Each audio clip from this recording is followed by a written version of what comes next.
हे आहे सावरीचे झाड. या सावरीच्या झाडामध्ये या सरडा आहे. तो त्याच्या संरक्षणासाठी आपली दिशा बदलतो, जागा बदलतो. हा आहे सरडा.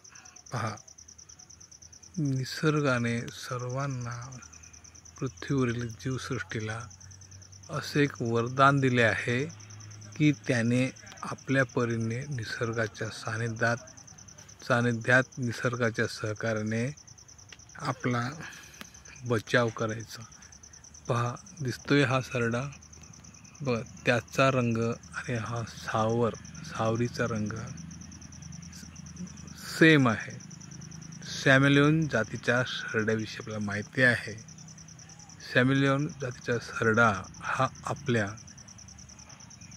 नुसार रंग बदलतो. रंग बदलू गिरगिट, असे की हा गिरगिट आहे. सॅमेलियन जातीच्या सरड्याला निसर्गाने ज्या परिस्थितीमध्ये जाईल त्या परिस्थितीमध्ये त्याचा तो रंग बदलत असतो. याही सरड्याला बघा, पहा, तिथे ही गांधील माशी गेलेली आहे. गांधील माशी तिथून पळून गेली. ही गांधील माशी आता हा फिरत आहे.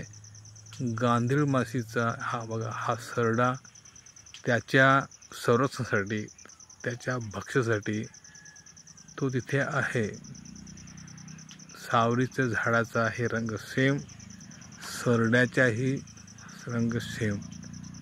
अशी निसर्गाची किमया. सावरीचे झाड छोटं असं मोठं, याची आपण प्रत्येकाने जोपासना केली पाहिजे. कारण पांगारा हे एक झाड होतं. हे पांगाराचं झाड आता लुप्त होण्याच्या मार्गावर आहे. या पांगाराच्या झाडाचा उपयोग असा होत असे की त्या झाडापासून माचीसची काडी माचीसच्या कारखान्यामध्ये उपयोग पडायची. अशीच ही सावरीची पण झाड आहे. सावरी जी फुलं पण छान असतात, पण प्रत्येक सावरीचा बीज रुजेल असं नाही. पण हा सरडा पहा, हा सरडा सावरीच्या रंगानुसार तिथे आहे आणि तो आपलं भक्ष्य शोधत आहे. त्याची सेफ्टी आणि त्याचं राहणं ह्या सावरी झाडावर, त्याचा रंग आणि त्याची सावरीचा रंग हा समान असल्यामुळे हा सरडा पहा, हा सरडा yes yes yes yes yes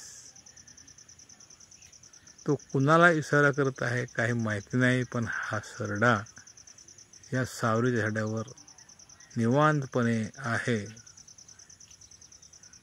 तो तिथे का आहे, त्याचं भक्ष्य का आहे, त्याला पण जीवन जगायचं आहे.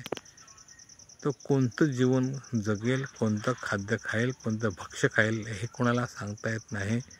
पण हा सरडा हा लहानशा सावरीच्या झाडावर येऊन थांबला आहे आणि तो सुरक्षितपणे आहे. कारण त्यालाही भीती आहे.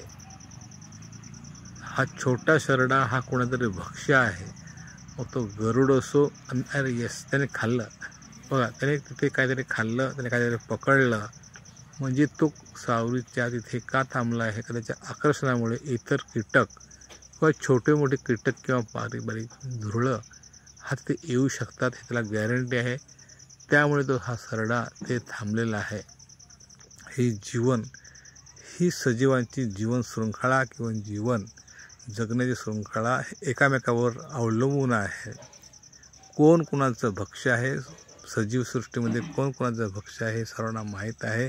ही जीवनसाखळी ही निसर्गाने कायम ठेवली आहे. म्हणून हा सरडा इथे येऊन थांबला आहे.